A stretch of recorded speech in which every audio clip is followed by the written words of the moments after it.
அப்படின்னா உன் வயசு 20 தான் இருக்கணும் அப்படின்னார். அரை பைத்தியம்னு முடிவு பண்ணிக்கிட்டார். அதனால் வாழ்க்கையில் அறிவு கூர்மைங்கிறது ரொம்ப அவசியம். அந்த புத்திசாலித்தனம் இருக்கிறவங்க வாழ்க்கையில் வெற்றி பெறுவது நிச்சயம். சாலை ஓரமாக அழுதுகிட்டு உட்காந்துருந்தான். பிச்சை எடுத்து சாப்பிட்ற ஒருத்தன் அந்த பக்கமாக வந்தான். இவனை பார்த்தான். ஏன் அழுதுகிட்டு உட்காந்துருக்கிற, என்னாச்சு உனக்கு அப்படின்னு கேட்டான். அதுக்கு இவன் சொன்னான், என்கிட்ட ஒன்றுமே இல்லை, நான் இந்த உலகத்தில் இருந்து என்ன பிரயோஜனம், அதனால தான் அழுதுகிட்டு இருக்கிறேன் அப்படின்னா. உன்கிட்ட மறைஞ்சிருக்கிற புதையல் என் கண்ணுக்கு நல்லா தெரியுது, அது உனக்கு புரியல, அதனால தான் அழுதுகிட்டு இருக்கிற அப்படின்னா. என்னது புதையல் இருக்குதா, உன் கண்ணுக்கு தெரியுதா அப்படின்னு கேட்டான். ஆமாம் எனக்கு தெரியுது, அந்த புதையலை நீ விற்கிறதுக்கு தயாராக இருக்கிறியா அப்படின்னு கேட்டான் இவன். இதை கேட்டதும் அந்த இளைஞனுக்கு ரொம்ப ஆச்சரியமாக போச்சு. என்னது இப்படி கேட்குறானே அப்படின்னு. என்கிட்ட ஒரு காசு கூட இல்லையே, அப்படி இருக்கிறப்போ புதையல் எங்கேருந்து வந்தது அப்படின்னா.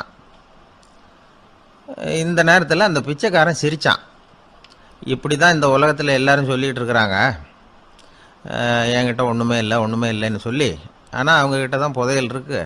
நீ வேணும்னா என் கூட வா, நம்ம நாட்டு அரசர்கிட்ட போவோம், உங்ககிட்ட இருக்கிற புதையலை அவர் நல்ல விலைக்கு எடுத்துக்குவார் அப்படின்னா. அது எப்படி உனக்கு தெரியும்னா, இதுக்கு முன்னாடியும் இது மாதிரி பல பேரை நான் ராஜா கிட்ட அழைச்சிட்டு போயிருக்கிறேன், அதனால தான் உன்னை பார்த்தேன், உன்னையும் கூப்பிடுறேன், நீ சரின்னு சொன்னால் உன்னை அழைச்சிட்டு போகிறேன், உங்ககிட்ட இருக்கிற புதையலை அவர் நல்ல விலை கொடுத்து எடுத்துக்குவார் அப்படின்னு சொன்னான். இவன் இப்படி சொல்கிறது அந்த இளைஞனுக்கு ஒன்றுமே புரியல. இது என்னது இந்த ஆள் இப்படி சொல்லிகிட்டு இருக்கிறான், நம்மக்கிட்ட என்ன இருக்குது, அதுவும் இல்லாமல் இவனே பிச்சை எடுத்து சாப்பிட்டுக்கிட்டு இருக்கிறான், இவன் போய் நம்மளை ராஜா கிட்ட அழைச்சிட்டு போகிறதா போகிறேங்கிறானே என்ன அப்படின்னு சொல்லி அவன் யோசனை பண்ணான். என்ன யோசிக்கிற, உனக்கு பணம் வேணும்னா என்னோட வா அப்படின்னா. இளைஞன் ஒரு முடிவுக்கு வந்தான். சரி, இங்கேயே உட்காந்துக்கிட்டு இருக்கிறத விட அங்கேயாவது போய் பார்ப்போமே, இங்கே அழுதுட்டு உட்காந்துருக்கிறதுல என்ன பிரயோஜனம், ஏதோ கூப்பிட்றான் போய் பார்த்துட்டு வருவோமே அப்படின்னு சொல்லி அவன் கூட புறப்பட்டான். பிச்சைக்காரன் முன்னாடி போயிட்டே இருக்கிறான், இந்த இளைஞன் பின்னாடி நடந்து போயிட்டுருக்கான். 2 பேரும் அரண்மனையை நோக்கி போகிறாங்க. பாதி வழி போயிருப்பாங்க. வழியில் அந்த பிச்சைக்காரன் சொன்னான், இதை பாரு, முன்னாடியே சில விஷயங்களை நாம் பேசிக்க வேண்டியிருக்கு, சரியாக தெளிவாக முடிவு எடுத்துக்கிட்டு அதுக்கப்புறம் ராஜா கிட்ட போகணும்.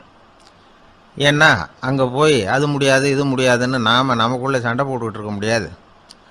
ராஜாவுக்கு விலையை பற்றி கவலையே இல்லை, எவ்வளவு சொன்னாலும் நமக்கு பணம் கிடச்சிரும். ஆனால் அதுக்கப்புறம் நான் இதை விற்கிறதுக்கு தயாராக இல்லைன்னு சொல்லிடக்கூடாது.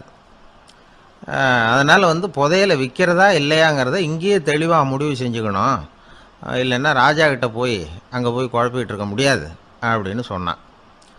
இளைஞனுக்கு ஒன்றுமே புரியல. என்ன சொல்கிற நீ, என்கிட்டயா புதையலா, எங்கே இருக்குது அப்படின்னு சொல்லி குழம்பி போனான். இப்போ அந்த பிச்சைக்காரன் சொன்னான், இதை பாரு, இப்போ உதாரணத்துக்கு உன்னுடைய கண்களை எடுத்துக்கோ, அதுக்கு நீ என்ன விலை கேட்டுற போகிற, நான் அதுக்கு ராஜா கிட்டே இருந்து ஒரு 50,000 ரூபா வாங்கி தர முடியும். உன்னுடைய இருதயத்தை கொடுக்குறியா, 20 லட்சம் ரூபா வாங்கி தரேன். மூளையை கொடுக்குறியா, 30 லட்சம் வாங்கி தரேன். என்ன சொல்கிற அப்படின்னு சொல்லி இந்த பிச்சைக்காரன் பேசிக்கிட்டே போகிறான். இளைஞனுக்கு கோபம் வந்துட்டுது. என்ன உளர்ற, உனக்கு என்ன பைத்தியமா, கண்ணையும் மூளையையும் இருதயத்தையுமா விற்பாங்க, என்ன விலை கொடுத்தாலும் அதையெல்லாம் நான் விற்கிறதுக்கு தயாராக இல்லை, நான் விற்க மாட்டேன், அதை கொடுத்துட்டு நான் என்ன பண்ணுறது, இப்படி நான் மட்டும் இல்லை யாருமே இதை விற்கிறதுக்கு தயாராக இருக்க மாட்டாங்க அப்படின்னு சொன்னான் அந்த இளைஞன். இவன் இப்படி சொன்னதும் அந்த பிச்சைக்காரன் வாய் விட்டு சிரிக்க ஆரம்பிச்சுட்டான். இப்போ பைத்தியமானது நானா நீயா, லட்சக்கணக்கான கோடிக்கணக்கான ரூபாய் பொறுமானம் உள்ள பொருள்களை உங்ககிட்டயே வச்சுக்கிட்டு விற்க முடியாதுன்னு சொல்கிற நீ தான் ஏழை, என்கிட்ட ஒன்றுமே இல்லைன்னு மரத்தடியில் உட்காந்து அழுதுகிட்டு இருக்கிறியே அப்படின்னு சொன்னான். இன்றைக்கி பார்த்திங்கன்னா பல பேர் தன்கிட்ட புதைஞ்சிருக்கிற ஆற்றலை புரிஞ்சிக்க முடியாமல் அவதிப்பட்டுக்கிட்டு இருக்கிறாங்க. நம்மக்கிட்ட என்ன இருக்குங்கிறது அவங்களுக்கு தெரியறதில்ல, அதனால தான் என்கிட்ட ஒன்றுமே இல்லைன்னு சொல்லி அழுதுகிட்டு இருக்கிறாங்க. இதை விளங்க வைக்கிறதுக்கு பெரியவங்க சொல்கிற கதை இது. நம்மக்கிட்ட இருக்கிற புதையலை நாம் தான் தோண்டி எடுக்கணும். உண்மையான புதையலுங்கிறது உள்ளே இருக்குது, ஆனால் அதை வெளியில் தேடுற ஆசாமிகள் தான் அதிகம். சராசரி மனித இயல்பு அப்படி. நம்மக்கிட்ட விலை மதிக்க முடியாத பகுத்தறிவு இருக்குது. அதை வச்சுக்கிட்டு வாழ்க்கையில் முன்னேறதுக்கு முயற்சி பண்ணணும். என்கிட்ட ஒன்றுமே இல்லைன்னு நினச்சி ஓரமாக உட்காந்துடக்கூடாது. முயற்சி செஞ்சால் முடியாத காரியம் எதுவுமே இல்லை. ஒரு ரயில்வே ஸ்டேஷன் பக்கம் வெளியில் ஒரு டாக்ஸி நின்றுக்கிட்டு இருந்தது. அந்த பக்கமாக வந்த ஒருத்தர் டாக்ஸி டிரைவரை பார்த்து சொன்னார், ஐயா, உங்கள் வண்டியில் பின் சீட்டில் ஒரு மணி பர்ஸு கிடக்கு, யாரோ மறந்து விட்டுட்டு போயிருக்கிறாங்க அப்படின்னார். இல்லை அது காலி பர்ஸு தான், நான் தான் அதை அங்கே போட்டு வச்சுருக்கிறேன்னார் டிரைவர். ஏன்னு கேட்டார் அவர். இதுக்கு டிரைவர் சொன்னார், அதை பார்க்குற யாராவது அதை எடுத்துக்கலாம்ங்கிற ஆசையிலையாவது சவாரிக்கு வருவாங்க, அதுக்காக தான் போட்டு வச்சுருக்கிறேன் அப்படின்னார். ஒரு நண்பர் அவசரமாக என்கிட்ட ஓடி வந்தார். அப்புறம் சொன்னார், என்னால் நம்பவே முடியல சார், என் பையனா இப்படி அப்படின்னு சொல்லி ஆச்சரியப்பட்டார். உங்கள் பையன் அப்படி என்ன தான் செஞ்சுட்டான்னு கேட்டேன். என்னால் முடியாத ஒரு காரியத்தை அவன் சுலபமாக செஞ்சுட்டான் சார் அப்படின்னார். அது என்ன, உங்களால் முடியாத காரியத்தை அவன் செஞ்சுட்டாங்கிறீங்க, அது என்ன காரியம்னு தான் சொல்லுங்களேன். என்ன, 5ஆம் வகுப்புலாம் ஒரே தடவையில் பாஸ் ஆகிட்டான் சார், அதாவது ஒரே அட்டம்ப்டில் பாஸ் ஆகிருக்கிறான் அப்படின்னார். மூச்சு வாங்க. கஷ்டப்பட்டு பரீட்சை எழுதினவன் அவன், இவருக்கு மூச்சு வாங்குது. நம்மால் செய்ய முடியாத ஒரு காரியத்தை இன்னொருத்தர் செய்யும்போது அது நமக்கு ஆச்சரியமாக தெரியுது. இப்போ சர்க்கஸ் பார்க்குறோம், அங்கே ஒருத்தர் அந்த இடத்துல தொங்குறார். அதை பார்க்குறப்போ அது நமக்கு ஆச்சரியமாக தெரியுது. ஏன்னா அது மாதிரி அந்த இடத்துல தொங்குறதுங்கிறது நம்மால் முடியாத காரியம். நம்மால் முடியாத ஒன்றை அடுத்த ஒருத்தர் ரொம்ப சுலபமாக செய்கிறப்போ நாம் மருள்வது இயற்கை. இதைத்தான் தொல்காப்பியம் மருட்கை அப்படின்னு சொல்லுது. இந்த வியப்பு இருக்குதே, இது 4 வகையில் ஏற்படுதான். அதையும் தொல்காப்பியம் தான் சொல்லுது. அது என்ன 4 வகை அப்படின்னா, முதல் வகை எப்படின்னா புதுமையான அரிய செயல்களை செய்வது. 2வது வகை என்னென்னா பெரிய செயல்களை செய்கிறது. 3வது வகை எப்படின்னா மிக நுட்பமான செயல்களை செய்கிறது. 4வது வகை ஆக்கம் தரும் செயல்களை செய்கிறது. புதுமை, பெருமை, சிறுமை, ஆக்கமோடு மதினம் சாலா மருட்கை 4 அப்படிங்கிறது தொல்காப்பியம். இன்னைக்கு விஞ்ஞானம் புதுசாக எதையோ கண்டுபிடிச்சிக்கிட்டு இருக்குது. அந்த கண்டுபிடிப்புகளை எல்லாம் பார்க்குறப்போ ஆரம்பத்தில் ஆச்சரியமாக இருக்குது, அதுக்கப்புறம் நமக்கு பழகி போடுது. இப்போ வானொலி பெட்டி புதுசாக வந்தப்போ அதை சுற்றி எவ்வளவு கும்பல், ஒரு பெட்டி பேசுது அப்படிங்கிறது எவ்வளவு வியப்புக்குரிய விஷயம். இப்போ யாரும் வானொலி பெட்டியை ரொம்ப ஆச்சரியத்தோடு பார்க்குறதில்ல. வச்சிருந்தா தான் ஆச்சரியமாக பார்ப்பாங்க சில பேர், இந்த காலத்தில் இப்படி வச்சிருக்கிறாரேன்னு சொல்லி. மாறா அதை அலட்சியமாகவும் பார்க்க ஆரம்பிச்சுட்டாங்க. மதினம் சாலா மருட்கை அப்படின்னு ஒரு சொற்றொடர் வருது பாருங்க, அதில் கருத்தாழம் உண்டு. எதை பற்றியும் போதுமான அளவு புரிஞ்சிக்காதப்போ ஒருத்தர் ஆச்சரியப்படுறார். புரிஞ்சுக்கிட்டதுக்கு அப்புறம் ஆச்சரியம் மறைஞ்சு போடுது. மிக நுட்பமான செயல்களும் நம்மளை ஆச்சரியப்பட வைக்குது. ஒரு அரிசியில் ஒரு திருக்குறளை எழுதி காட்டுறாங்க, ஒரு முட்டை ஓட்டுக்குள்ளே ஓவியம் தீட்டி காட்டுறாங்க. கருங்கல் சிற்பங்களில் எவ்வளவு நுட்பமான வேலைப்பாடுகள், அதையெல்லாம் பார்த்து ஆச்சரியப்படுறோம். இது மாதிரியே ஆக்கபூர்வமான செயல்களும் நம்மளை வியப்பில் ஆழ்த்தும். குப்பை கூலங்களை கூட வாழ்க்கைக்கு பயன்படுகிற பொருளாக மாற்றுகிறவர்கள் இருக்கிறாங்க. அவங்களுடைய செயல் நமக்கு ஆச்சரியத்தை தருது. இடைக்காட்டு சித்தர்னு ஒருத்தர் இருந்தார். அவர் பாடிய 30 நூலில் ஒரு பாட்டு வருது. ஆற்றல் பிறர் அறிதலின் ஆகம் கிளர்வு உறுதலின் கற்று அறிபாணர் கெழுமிய கோடலின் தோற்றம் உருகவே போற்றல் சால் வியப்பே. ஒருத்தருடைய ஆற்றல் தெரியாமல் இருந்தது, அவருடைய அரிய செயல்களை பார்க்கும்பொழுது வியப்பாக இருந்தது, மனசுக்குள்ள கிளர்ச்சி. பாவலர்கள் இவர்கள் புகழப்பாடி மற்றவர்களும் தெரிந்து கொள்ளுமாறு செய்கிறார்கள். ஆக எல்லா வகையிலையுமே மக்கள் தங்களுடைய வாழ்க்கையில் முன்னேறுவதற்கு வழிகாட்டுகிற ஒரு மெய்ப்பாடு தான் வியப்புங்கிறது. இன்னைக்கு இளைஞர்கள் இதை நல்லா புரிஞ்சுக்கணும். ஆச்சரியப்படுங்கள், ஆச்சரியப்பட வைப்பீர்கள். இந்த காலத்தில் நம்ம எப்படியெல்லாமோ ஆச்சரியப்பட வைக்கிற அதிசய மனிதர்கள் இருக்கிறாங்க. ஒரு ஆளை பிடிச்சி ஜெயிலுக்கு கொண்டுகிட்டு வந்தாங்க. சிறை அதிகாரி அவனை ரொம்பவும் ஆச்சரியமாக பார்த்தார். இவன் கேட்டான், ஏன் சார் அப்படி பார்க்குறீங்க, நான் இப்போ இங்கே வந்தது உங்களுக்கு ஆச்சரியமாக இருக்கா அப்படின்னு கேட்டான். இதுக்கு சிறை அதிகாரி சொன்னார், நீ இப்போ இங்கே வந்ததில் எனக்கு ஒன்றும் ஆச்சரியம் இல்லைப்பா, ஏற்கனவே நீ இங்கேருந்து விடுதலை ஆகி போய் 6 மாதம் ஆச்சு, இவ்வளவு லேட்டாக திரும்பி வர்றியா, அதுதான் எனக்கு ஆச்சரியம் அப்படின்னாராம். இது ஒரு வகையான ஆச்சரியம். ஆனால் வாழ்க்கையில் வியப்புங்கிறது ஒரு தேவைப்படுகிற மெய்ப்பாடு. ஆச்சரியப்படுவோம், ஆச்சரியப்பட வைப்போம். அப்படி இந்த உண்மையை புரிந்து கொண்டோம்னா நம்ம வாழ்க்கையில் வெற்றி நிச்சயம். இன்றைக்கு பல பேர் உயில் எழுதி வைக்கிறாங்கல்ல. இந்த உயில்னா என்ன? அதாவது ஒரு நபர் தனக்கு பின்னாடி தன்னுடைய சொத்துக்கள் யாருக்கு போய் சேரணும்னு நினைக்கிறாரோ அந்த நினைப்பை சட்டப்படி உறுதிப்படுத்துறது தான் உயில். சரி, உயிலை யார் எழுதலாம்? 18 வயசு பூர்த்தியான யாரும் உயில் மூலமாக சொத்துக்களை விநியோகிக்கலாம். கண் பார்வை இல்லாதவங்க, காது கேளாதவங்க, வாய் பேச முடியாதவங்க, இவங்கெல்லாம் கூட உயில் எழுதி வைக்கலாம்.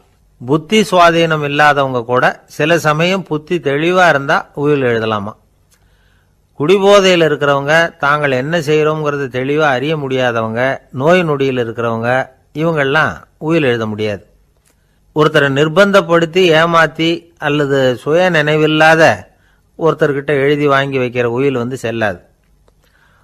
உயிலை இந்த முறையில் தான், இந்த படிவத்தில் தான் எழுதணும்னு சட்டத்தில் விதி எதுவும் கிடையாது. இதுக்கு முத்திரை கட்டணமும் கிடையாது. உயிலை வெற்று காகிதத்தில் எழுதலாம். அச்சடிக்கணும், டைப் அடிக்கணுங்கிற அவசியம் கூட இல்லை. கையாலேயே கூட எழுதலாம். எழுதி இருக்கிறது புரியணும், அவ்வளவுதான். குறைந்தபட்சம் 2 சாட்சிகளை வச்சுக்கிட்டு உயில் எழுதுகிறவர் அதில் கையெழுத்து போடணும். கையெழுத்து போட தெரியாதுன்னா இடது கை பெருவிரல் ரேகை வைக்கலாம். உயில் சாசனத்துக்கு சாட்சிகள் கையெழுத்து இல்லைன்னாலும் அது செல்லாது. அப்புறம் பிரிவிலேஜ்டு வில் அப்படின்னு இருக்கு. அதுக்கு மட்டும் சாட்சிகள் தேவையில்லை. அது என்னன்னா, இந்த விமானப்படை, கப்பல் படை அல்லது யுத்தத்தில் பணிபுரியும் நபர்கள் அவங்கெல்லாம் இருக்கிறாங்க இல்லையா, அப்படிப்பட்டவங்க எழுதுகிற உயில் அது. அதுக்கு சில விசேஷ சலுகைகள் உண்டு. ஒருத்தர் முதல்ல ஒரு உயில் எழுதி வைக்கிறார், அதுக்கப்புறம் மனசு மாறி போகுது, அது வேணாம்னு நினைக்கிறார், ரத்து செஞ்சுடலாம். அதுக்கப்புறம் வேற உயிலும் எழுதலாம். உயிரோடு இருக்கிற வரைக்கும் எத்தனை தடவை வேணும்னாலும் உயில் எழுதலாம். கடைசியாக எழுதப்பட்ட உயில் சட்டப்படி சரியாக இருந்தால் அதுதான் அமலுக்கு வரும். சரி, எழுதுகிற உயிலை ரகசியமாக வச்சிருக்கிறது எப்படி? இது ஒரு கேள்வி. இதுக்கு என்ன செய்யணும்னா, ஒருத்தர் உயிலை எழுதினதுக்கு அப்புறம் அவர் தானாவோ அல்லது அங்கீகரிக்கப்பட்ட முகவர் மூலமாகவோ, அதாவது ஒரு ஏஜெண்ட் மூலமாகவோ, ஒரு கவரில் போட்டு சீல் வச்சு கவர் மேலே தன்னுடைய பெயரை எழுதி அல்லது அந்த ஏஜெண்ட் பெயரை எழுதி கவர் மேலே என்ன அடக்கம் செய்யப்பட்டிருக்கு, உள்ள என்ன இருக்குது அப்படிங்கிற விவரம்லாம் எழுதி சார் பதிவாளர்கிட்ட ஒப்படைக்கலாம். இதுக்கு கட்டணம் உண்டு. அதுக்கப்புறம் எப்போ தேவைப்படுதோ அப்போ ஒரு மனு கொடுத்து அந்த கவரை திருப்ப வாங்கிக்கலாம். இப்போ எழுதுகிற உயிலை இவ்வளவு நாளுக்குள்ளே பதிவு செய்யணுங்கிற கால வரையறை உண்டா அப்படின்னு ஒரு கேள்வி வரலாம் இல்லையா? எப்போ வேணும்னாலும் பதிவு செய்யலாம். நம்மால் ஒருத்தர் ஒரு நாள் ரொம்ப அவசரமாக வந்தார். இந்த உயில் எழுதுறது சம்பந்தமாக பூரா விவரமாக எனக்கு உடனே தெரியணும்னார். நான் உடனே அவரை வக்கீல் ஒருத்தர்கிட்ட அழைச்சிட்டு போனேன். இவர் அவர்கிட்ட எல்லா விவரமும் கேட்டு தெரிஞ்சுக்கிட்டார்.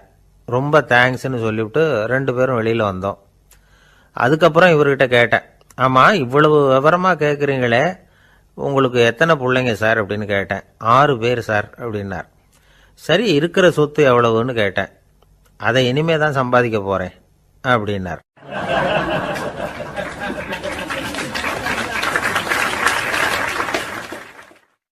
வயிறு பசிக்குதேங்கிறது சிலரோட கவலை, வயிறு பசிக்க மாட்டேங்குதே அப்படிங்கிறது சில பேரோட கவலை. 2 விதமான கவலைக்கும் வயிறு தான் காரணமாக இருக்குது. வயிறு பசிச்சதுன்னா அது இயற்கை, வயிறு பசிக்கலைன்னா அது வியாதி. ஆனால் பசியையும் நாம் பசிப்பிணி அப்படின்னு தான் சொல்லுவோம். என்ன காரணம்? வியாதியை போக்க வேண்டியது எவ்வளவு முக்கியமோ அதை விட முக்கியம் பசியை போக்க வேண்டியது. ஒரு சமுதாயத்தில் பசிப்பிணியே இருக்கக்கூடாது, அதுதான் நல்ல சமுதாயம். பசியை போக்கணும்னா சாப்பாடு போடணும், பசியின்மையை போக்கணும்னா வைத்தியம்தான் பண்ணணும். இது சம்பந்தமாக எவ்வளவோ ஆராய்ச்சிகள் நடக்குது, நிறைய மருந்து கண்டுபிடிச்சிருக்கிறாங்க. நம்ம உடம்புல பசியை தூண்டக்கூடிய பகுதி எது, இதை முதல்ல தெரிஞ்சுக்கணும் இல்லையா? நாம் சாப்பிட்ற ஆகாரம் செரிக்கிறதுக்கு எது காரணம் தெரியுமா? நம்ம மூளையோட பின்பகுதி தான் அதுக்கு காரணமாக இருக்குதாம். மூளையின் பின்பகுதியில் நரம்பு செல்களால் ஆன 2 வகையான ஆரக்சின்கள் தான் பசியை உண்டாக்குது அப்படின்னு கண்டுபிடிச்சிருக்கிறாங்க. 2 ஆய்வாளர்கள் இதை கண்டுபிடிச்சிருக்காங்க. அவங்க 2 பேரும் டெக்சாஸ் பல்கலைக்கழகத்தில் ஹார்வர்டு ஹக்ஸ் மருத்துவ கல்வி நிலையத்தில் பணிபுரிகிறவங்களாம். உண்பது தேவைங்கிறது உணரப்படும் போது மூளையின் அந்த குறிப்பிட்ட பகுதி ஆரக்சின் அப்படிங்கிற ஹார்மோன்களை சுரக்கும். அது பசி உணர்வை தூண்டும் அப்படிங்கிறது தான் அந்த ஆய்வாளர்களின் கண்டுபிடிப்பு. இந்த ஆரக்சின் வேறு சில உயிரினங்கள்லேயும் உண்டு. இப்போ எலிகளில் கூட இது இருக்குது. அதனால் எலிகளை வச்சு இது சம்மந்தமாக ஆராய்ச்சி பண்ணாங்க. எலிகள் உடம்பில் ஆராய்ச்சினை செலுத்தி பார்த்தாங்க. உடனே என்னாச்சு தெரியுமா? அந்த எலியெல்லாம் பசியால் துடிக்க ஆரம்பிச்சுட்டுது. எதையாவது தின்னு பசியை தீர்த்தா போதுங்கிற அளவுக்கு அந்த எலிகள்லாம் அல்லாட ஆரம்பிச்சுட்டுது. இயல்பாக சாதாரணமாக அந்த எலிகள் எவ்வளவு சாப்பிடுமோ அது மாதிரி 8 முதல் 10 மடங்கு அதிகமான ஆகாரத்தை 1 மணி நேரத்துக்குள்ளே சாப்பிட்டு தீர்த்துட்டு தான். சில எலிகளின் மூளையில் இந்த ஆராய்ச்சியின் அளவை கட்டுப்படுத்தி பார்த்துருக்குறாங்க. உடனே என்னாச்சு தெரியுமா? அதெல்லாம் சாப்பாட்டை கண்டா முகத்தை திருப்பிட்டு போக ஆரம்பிச்சுட்டு தான். அந்த எலிகளுக்கு பசி எடுக்கலையா. இந்த ஆராய்ச்சியின் அடிப்படையில் பசியை எடுக்காமல் இருக்கிற மனிதர்களுக்கும் பசியை தூண்ட முடியும் அப்படின்னு சொல்லி ஆராய்ச்சியாளர்கள் தெரிவிச்சிருக்கிறாங்க. ஆக ஆரக்சின் தான் பசிக்கு காரணம்ங்கிறது தெரிஞ்சு போச்சு. சரி, இந்த ஆரக்சின் அப்படின்னா என்ன? அது ஒரு கிரேக்க சொல். அதுக்கு பசின்னு அர்த்தம். நம்ம ஆளுங்களுக்கெல்லாம் பசியை தூண்டுறதுக்கு மருந்து தேவையில்லை, பசியை குறைக்கிறதுக்கு தான் மருந்து தேவை. ஒரு அம்மா டாக்டரை தேடி வந்தாங்களாம். டாக்டர், எங்கள் வீட்டுக்காரருக்கு திடீர்னு அகோர பசி, நிறைய சமைச்சு போடுறேன், அவ்வளவையும் சாப்பிட்டுட்டு கீழே கிடக்கிற குப்பை கூலங்களையும் எடுத்து சாப்பிட ஆரம்பிச்சுட்றார், என்னன்னு கவனித்து பாருங்கள் அப்படின்னாங்களாம். எவ்வளவு நாளாக அப்படி இருக்குதுன்னு கேட்டிருக்காரு டாக்டர். 1 வாரமாக அப்படி இருக்குதுன்னாங்களாம். இவ்வளவு நாளாக ஏன் சும்மா இருந்தீங்க? ஆரம்பத்திலே இங்கே அழைச்சிட்டு வர வேண்டியது தானே அப்படின்னாரான் டாக்டர். அது ஒன்றும் இல்லை டாக்டர், வீடு பூரா சுத்தமாகட்டுமேன்னு பார்த்துக்கிட்டு இருந்தேன் அப்படின்னாங்களாம் அந்த அம்மா.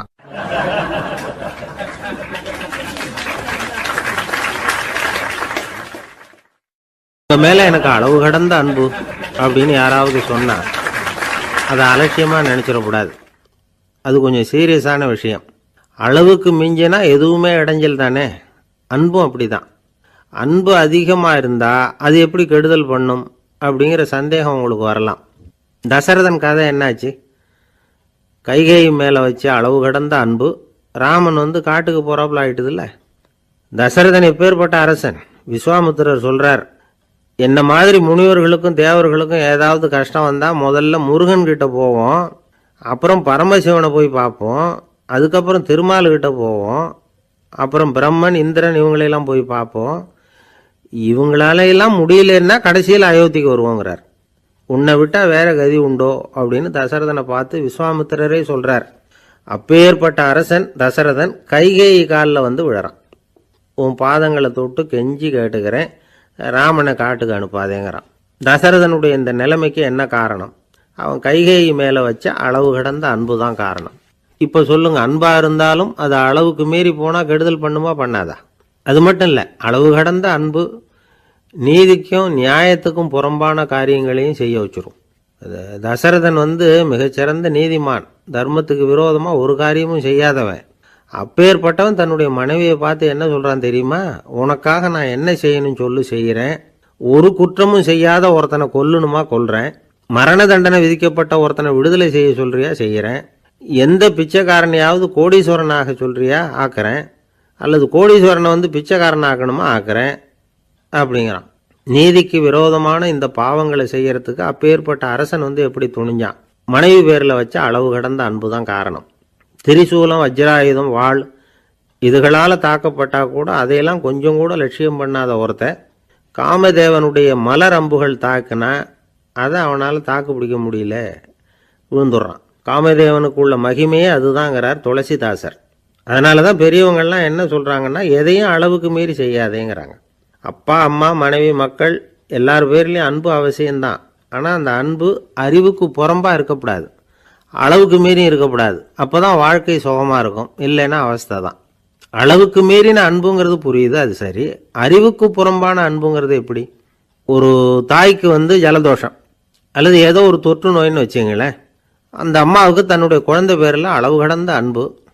தனக்கு நோய் இருக்குது, அது அடுத்தவங்களுக்கு தொற்றக்கூடியது அப்படின்னு தெரிஞ்சிருந்தோம் அன்பை காட்டுறதுக்காக அந்த குழந்தைக்கு முத்தம் கொடுக்குறேன்னு தூக்கி வச்சுக்கிட்டு கொஞ்சம் ஆரம்பிச்சதுன்னு வச்சுக்கோங்க, அது நல்லா இருக்குமா? இதுதான் அறிவுக்கு புறம்பான அன்புங்கிறது. அது மாதிரி விலங்குகள்கிட்ட அன்பாயிருன்னு சொல்கிறோம். அதுக்காக புலிக்கு முத்தம் கொடுக்க முடியுமா? அப்படி கொடுத்தா அது அறிவுக்கு புறம்பான அன்பு. அதனால் அன்பு கூட அறிவுபூர்வமாக இருக்கணும் அப்படிங்கிறத இன்றைக்கி தகவல் மூலமாக நாம் புரிஞ்சுக்கணும். இந்த காலத்து காதலன் தன்னுடைய காதலிகிட்ட சொன்னானாம், இதை பாரு, உன் பேரில் எனக்கு அளவு கடந்த அன்பு, உனக்காக என்ன செய்யணும் சொல்லு, செய்கிறேன். நெருப்பில் நடக்கணுமா நடக்கிறேன், நீரில் குதிக்கணுமா குதிக்கிறேன், உயிரையே கொடுக்கணுமா கொடுக்குறேன் அப்படின்னா. சரி, வர்றேன், ஞாயிற்றுக்கிழமை சாயந்தரம் 6 மணிக்கு இதே இடத்துக்கு வாங்க அப்படின்னுது அந்த பொண்ணு. இவன் கொஞ்சம் யோசனை பண்ணி பார்த்துட்டு, அன்னைக்கு மழை பெய்யாமல் இருந்தால் வந்துடுறேன் அப்படின்னானா. ஒரு பெரிய அரசன் இந்த உலகம் பூராவையும் ஆண்டுகிட்டு இருந்தான். ரொம்ப காலம் அப்படி அரசாட்சி பண்ணிக்கிட்டு இருந்தான். திடீர்னு அவனுக்கும் சில எதிரிகள் முளைச்சாங்க. அவங்கெல்லாம் ஒன்று சேர்ந்து இவனை தோற்கடிச்சுட்டாங்க. தோற்று போனதும் இவனுக்கு பயம் வந்துட்டுது, எங்கே எதிரிகள் நம்ம கொண்டுடுவாங்களோ அப்படின்னு. வெளியில் வந்தால் தனக்கு ஆபத்துன்னு பயந்துக்கிட்டு யாருக்கும் தெரியாமல் ஒரு குகைக்குள்ளே போய் பதுங்கி கிடக்கிறான். நிலைமையை பாருங்கள். முதல் நாள் அரண்மனையில் அதிகாரம் பண்ணிக்கிட்டு இருந்தவன் மறுநாள் குகையில் பயந்து போய் பதுங்கி கிடக்கிறான். ராத்திரி நேரம் வந்தது, பசி வயத்தை கிள்ளுது, பிச்சை எடுத்து சாப்பிட வேண்டிய நிலைமை. பிச்சை எடுக்கிறதுக்கு பாத்திரம் வேணுமே, என்ன பண்ணுறது அப்படின்னு அங்கேயும் இங்கேயும் பார்க்குறான். ஒரு மூலையில் யாரோ விட்டுட்டு போன ஒரு ஓடு கிடக்குது. அதை எடுத்துக்கிட்டு புறப்பட்டான். இருட்டில் வழி புரியல. ஏதோ ஒரு யூகத்தில் காலை மெதுவாக எடுத்து வச்சு நடந்து போய்கிட்டு இருக்கிறான். வழியில் ஒரு கருப்பு நாய் படுத்து கிடந்தது. இருட்டில் அவன் இது கண்ணுக்கு சரியாக தெரியல. அவனுக்கு தவறி போய் காலை வச்சுட்டான் அது மேலே. நாய் சும்மா இருக்குமா, வள்ளுன்னு விழுந்து கடிச்சு விட்டுது. காலை பார்க்குறான், காலத்தையும் நினச்சி பார்க்குறான். அரண்மனையில் வீரக்கழல் அணிந்த காலை உடைய மன்னா அப்படின்னு புகழ்வாங்களே புலவர்கள்லாம். ஆனால் அது இன்னைக்கு நாய் கடித்த காலம் ஆயிட்டுதே அப்படின்னு நினைக்கிறான். அது மட்டும் இல்லை, முன்னாடியெல்லாம் பொற்கிண்ணங்களில் தான் அவன் சாப்பிடுவான். ஆனால் இப்போது உடஞ்சி போன ஓட்டு, அது ஓட்டை கையில் வச்சுக்கிட்டு நிற்கிறான். அதில் ஏதாவது யாராவது சாப்பாடு போடுவாங்களான்னு. முன்னாடியெல்லாம் நிறைய பேர் அரண்மனைக்கு வருவாங்க. அரசருக்கு காணிக்கைன்னு சொல்லி இவன் காலடியில் கொண்டாந்து கொட்டுவாங்க. அப்போலாம் இவன் அந்த ஜனங்களுடைய முகத்தை திரும்பி கூட பார்க்கறதில்ல, ரொம்ப கர்வமாக உட்காந்துருப்பான். அதே ஆள் இன்றைக்கி எல்லார் கண்ணுலேயும் படுறது மாதிரி பிச்சை எடுத்துக்கிட்டு இருக்கிறான். அப்போலாம் காணிக்கைகளை தன்னுடைய கையால் வாங்கிறது தனக்கு கௌரவ குறைச்சல்னு நினச்சி தன்னுடைய வேலைக்காரங்களை விட்டு தான் அதை வாங்க சொல்லுவான். இப்போ பார்த்தீங்கன்னா அவனே தன் கையாலேயே பிச்சை வாங்குறான். நினச்சி பாருங்கள், அந்த மனுஷன் முதல் நாள் அரசன், மறுநாள் பிச்சைக்காரன். எவ்வளோ வித்தியாசம்! செல்வம் தான் இப்படி ஒரு வித்தியாசம் ஏற்படுறதுக்கு காரணம். அப்படிப்பட்ட செல்வம் வாழ்க்கையை நடத்துறதுக்கு நமக்கு தேவைதான். ஆனால் அதையே நாம் அடைய வேண்டிய பயனாக நினைக்கிறோம் பாருங்க, அதுதான் வேடிக்கை. இதை நம்மாழ்வார் அழகாக ஒரு பாசுரத்தில் சொல்கிறார். ஒரு நாயகமாய் ஓட உலகுடன் ஆண்டவர், கருணாய் கவர்ந்த காலர், சிதைகிய பானையர், பெருநாடு காண இம்மையிலே பிச்சைதாம் கொள்வர், திருநாரணன் தாழ் காலம் பெற சிந்தித்து உய்மினோ அப்படிங்கிறார் நம்மாழ்வார். ஒரு பெரிய பணக்காரர் ஒரு துறவிகிட்ட போய், சாமி என்கிட்ட நிறைய பணம் இருக்குது, இருந்தாலும் நிம்மதி இல்லை, என்னால் நிம்மதியாக இருக்க முடியல, என்ன காரணம்னு கேட்டாராம். உடனே அந்த துறவி இதுக்கு நேரடியாக பதில் சொல்லாமல் பக்கத்தில் நின்றுக்கிட்டு இருந்த ஒரு குழந்தைய கூப்பிட்டார். அது ஓடியாந்தது. ஒரு ஆப்பிள் பழத்தை எடுத்து அது கையில் கொடுத்தார்.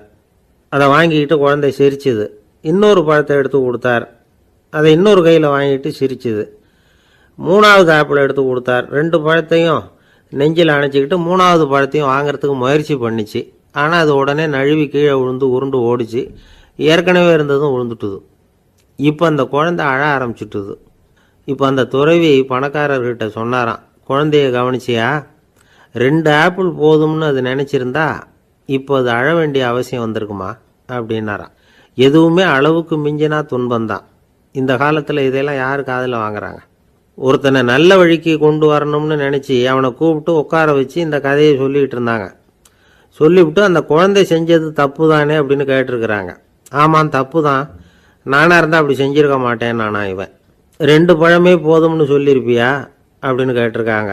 அப்படி இல்லைங்க, அவர் கொடுக்க கொடுக்க ஒவ்வொரு பழமாக வாங்கி பின்னாடி வச்சுட்டு மறுபடியும் கையை நீட்டுவேன் அப்படிங்கிறானா. இவெல்லாம் எந்த காலத்தில் திருந்துறது?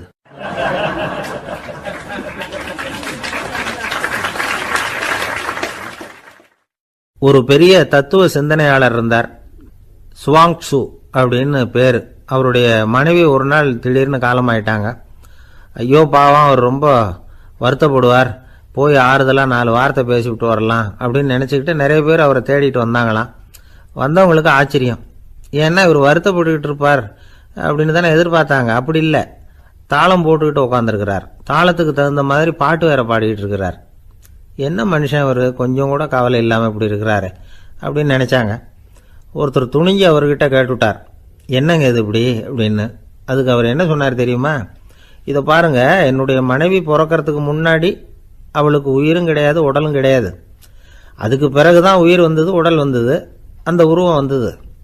இப்போ என்ன ஆச்சு? அந்த உருவமும் உயிரும் போயிட்டுது, அவ்வளவுதானே. வந்தது போயிட்டுது.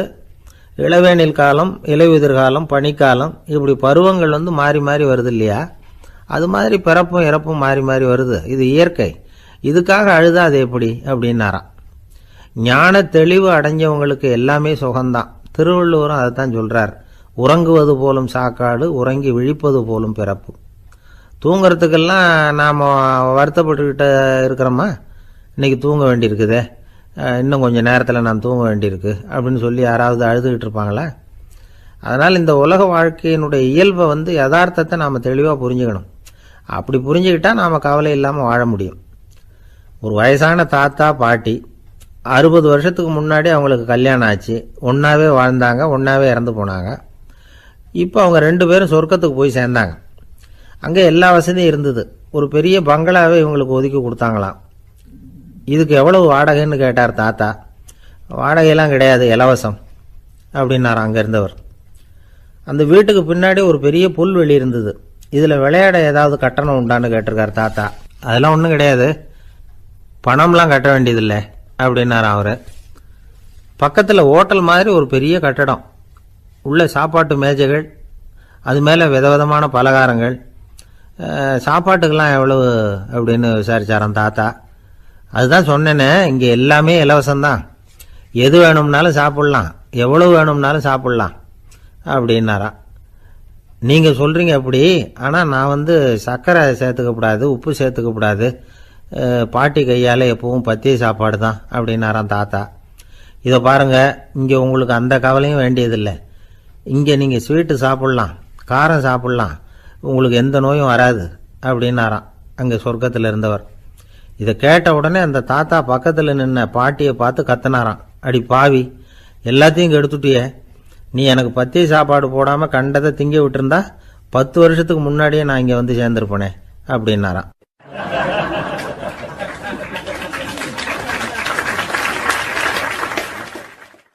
ஒரு சன்னியாசி, அவர் ஒரு நாள் ஒரு கனவு கண்டாராம். அந்த கனவுல அவர் சொர்க்கத்துக்கு போறார். அங்கே ஒரு பெரிய திருவிழா நடந்துகிட்டு இருக்குது.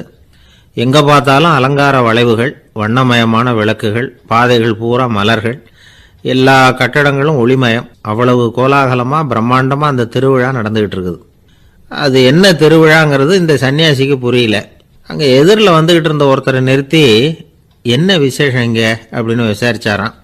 உனக்கு தெரியாத விஷயம், இன்னைக்கு இறைவனுக்கு பிறந்த நாள், அதை தான் எல்லாரும் சேர்ந்து கொண்டாடுறோம். இதுக்காக பிரம்மாண்டமான ஊர்வலம் ஒன்று வரப்போகுது, இறைவனே அந்த ஊர்வலத்தில் கலந்துகிறார் அப்படின்னார் அவர். உடனே அந்த சன்னியாசி ஒரு மரத்து நிழலில் ஒதுங்கி நின்றுக்கிட்டார். ஊர்வலம் வந்துக்கிட்டு இருக்குது. முதல்ல ஒரு குதிரை வந்துக்கிட்டு இருக்கு, அது மேலே ஒருத்தர் உட்காந்துருக்கிறார். அவருக்கு பின்னாடி நிறைய பேர் கூட்டமாக வந்துக்கிட்டு இருக்கிறாங்க. இவ்வளவு கூட்டம் இவர் பின்னாடி வருதே, யார் இவர் அப்படின்னு கேட்டார். ஒரு மதத்தின் பெயரை சொல்லி, இவர் அந்த மதத்தின் தலைவர், அவரை பின்பற்றுகிற மக்கள் கூட்டம் பின்னாடி வந்துகிட்டு இருக்குது அப்படின்னு விவரம் சொல்லியிருக்கிறாங்க. இவங்களுக்கு அடுத்தபடியா இன்னொரு குதிரையில் ஒருத்தர் வந்துகிட்டு இருக்கிறார். அவருக்கு பின்னாடி ஏகப்பட்ட கூட்டம். இவர் யாருங்க அப்படின்னு கேட்டிருக்கார் சன்னியாசி. அங்கே இருக்கிறவங்க விவரம் சொல்லியிருக்கிறாங்க. இன்னொரு மதத்தின் பெயரை சொல்லி, இவர் அந்த மதத்தினுடைய தலைவர், அவர் வழியை பின்பற்றுகிறவர்கள் அவர் பின்னாடி கூட்டமாக வந்துகிட்டு இருக்கிறாங்க அப்படின்ட்டு இருக்காங்க. இப்படி ஒவ்வொருத்தராக குதிரை மேலே வந்துக்கிட்டே இருக்கிறாங்க. அவங்கள பின்பற்றியும் ஒவ்வொரு கூட்டம் வந்துக்கிட்டே இருக்குது. அந்த பெரிய ஊர்வலம் அது பாட்டுக்கு போய்கிட்டு இருக்குது. கடைசியாக அது முடிஞ்சது ரொம்ப நேரம் கழித்து. அதுக்கப்புறம் கொஞ்சம் நேரம் கழித்து ஒரு வயசான ஆள் குதிரை மேலே வந்துக்கிட்டு இருக்கிறார். ஆனால் அவருக்கு பின்னாடி யாருமே இல்லை. அவர் பரிதாபமாக தனியாக வந்துக்கிட்டு இருக்கிறார். அவர் அந்த ஊர்வலத்தை சேர்ந்தவரா இல்லையாங்கிறதே தெரியல. இவர் யார், இவர் ஏன் இப்படி தனியாக வந்துக்கிட்டு இருக்கிறார் அப்படின்னு கேட்டிருக்கார் அந்த சன்னியாசி. என்னது இப்படி கேட்குறீங்க, இவர் தான் கடவுள், இவருக்காக தான் இன்னைக்கு இந்த ஊர்வலமே நடக்குது